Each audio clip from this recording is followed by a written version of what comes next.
तो पूरी दुनिया सूर्य नमस्कार के बारे में बहुत कुछ जानती है और सबको ये विश्वास है कि सूर्य नमस्कार जो है उनकी ओवरऑल हेल्थ मेंटेन कर सकता है।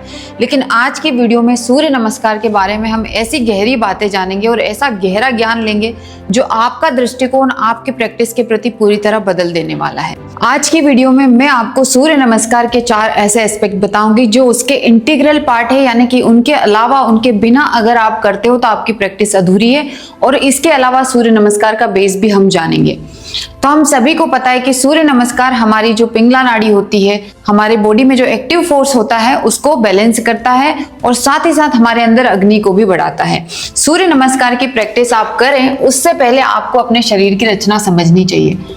आपका शरीर और इस प्रकृति में हर एक चीज 3 लेवल पर बनी हुई है। पहला लेवल है स्थूल यानी कि ग्रॉस, और दूसरा लेवल है प्राणिक यानी कि सटल, और तीसरा जाए तो मानसिक यानी कि मनस। अब आपको ये ऐसे समझ नहीं आएगा। आप एक चीज समझिए, जैसे कि कोई फायर यहाँ पर जल रही है। अब ये फायर जल रही है तो फायर में जलने वाला जो तत्व है, जो भी तत्व जल रहा है, अग्नि को पैदा कर रहा है, उसके जलने के कारण अग्नि पैदा हो रही है, वो तत्व कहलाएगा स्थूल। और इस अग्नि की ऊष्मा यानी कि इस अग्नि की आग जो आप महसूस करते हो वो उसका प्राण है, तो वो हो गई प्राणिक लेवल। और इसके जलने का जो गुण है वो हो गया है इसका मन।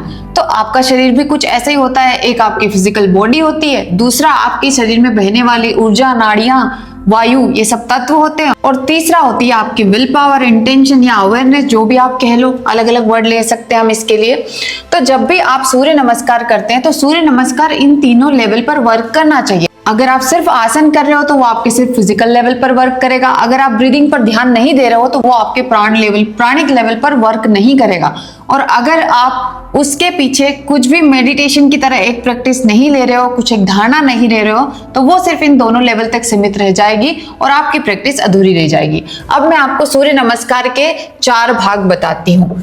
जनरली लोग इसमें करते हैं आसन यानी कि फिजिकल पोस्चर जो है, 12 आसनों का समूह है, वो प्रैक्टिस करते हैं। और कुछ लोगों को पता होता है कि इसके साथ भी श्वास भी कोई चीज है, यानी कि हर पोस्चर के साथ ब्रीदिंग है।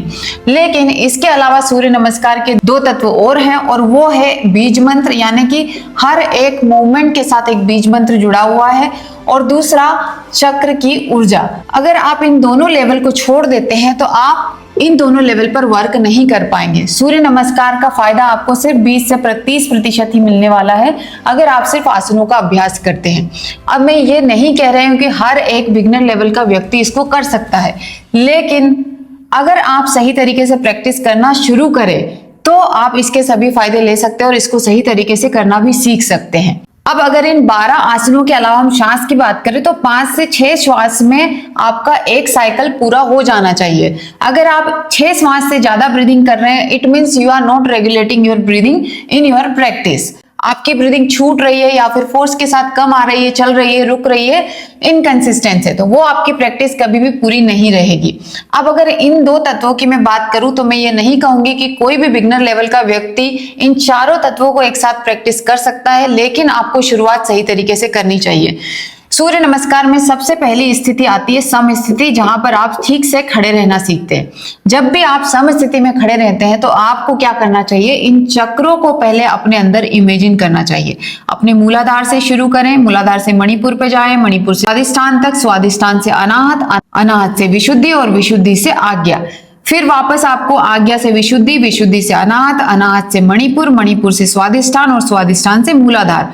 ये 6 चक्र मैंने बताया और ये 6 चक्र आप 6 आसनों के साथ अलाइन कर सकते हैं। तो जब भी आप सूर्य नमस्कार चालू करें उससे पहले अपनी दृष्टि नीचे से ऊपर, ऊपर से नीचे ले जाएं और ऐसा कम से कम 3 से 4 बार करें।